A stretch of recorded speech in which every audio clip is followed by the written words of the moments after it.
WhatsApp guys, কেমন আছো তোমরা? আমি ফাহাদ নিয়ে আসলাম তোমাদের জন্য আরও একটা নতুন গল্প। প্রায় দীর্ঘ 2 মাস পর তোমাদের জন্য একটা গল্প বানাইছি। তো গল্পটা বিচ্ছেদের। গল্পটার নাম হচ্ছে তোমাকে বলা হয়নি অনেক কথা। তো চলো বেশি কথা না বাড়িয়ে গল্পটা শুরু করা যাক।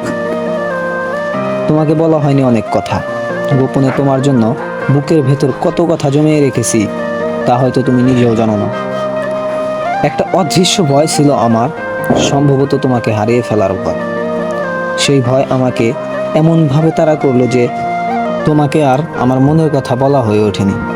বুকের ভেতর জড়ো হওয়া সেই কথা আমি চেষ্টা করেছি বারবার তোমাকে বলার, কিন্তু সময় খুব দ্রুত ফুরায় তা আমি জানতাম না। আমারও ফুরিয়েছে। আমি শুধু ভেবেছি তুমি আমার মনের কথা বুঝবে, খোলা বইয়ের মতো তুমি একদিন আমার এই মনকে পড়ে নেবে। আমার ঠোঁটের মাঝে আটকে থাকা অভ্যক্ত কথাগুলো বোধহয় তুমি শুনে ফেলবে কান পেতে। আমি ভেবেছিলাম তুমি ধরে ফেলবে কেন রোজ আমি বিষ্ণুতা হাতে পায়ে মেখে জীবনের দিকে এগিয়ে যাই। কিন্তু আমি ভুল ছিলাম। আমার জানা ছিল না সবাই মানুষ পড়তে পারে না। মানুষ তো আর খোলা বই নয় যে সবাই পড়তে পারবে। আমার বুঝতে অনেক দেরি হয়ে গেছে যে তুমি মানুষ, খোদা নও। গোপনে আর্তনাদ শুধু খোদাই শুনেছে, মানুষ কখনো শুনতে পায়নি। তোমাকে প্রতি মুহূর্তে কি গভীরভাবে চেয়েছি খোদার কাছে গোপনে প্রার্থনায়, তা তো কেবল খোদাই জানে। তুমি আমাকে এত অবহেলা করার পরেও আমি নিজেকে মানিয়ে নিয়েছিলাম। তোমাকে এতটা ভালোবেসেছিলাম যে এই ভালোবাসাটা যদি তুমি আমাকে দিতে, তাহলে আমি তোমাকে ছেড়ে যাওয়া তো দূরের কথা, অবহেলা করতেও হাজারবার ভাবতাম। আর তুমি এতটা নিষ্ঠুর ছিলে যে তুমি আমার ভালোবাসা, আমার আর্তনাদ শুনে বুঝেও আমাকে ছেড়ে গেছো। তুমি ছলনাময়ী ছিলে, ছলনা করাই তোমার কাজ। এক পুরুষের মনে কষ্ট দিয়ে তুমি কখনোই পাবে না মা।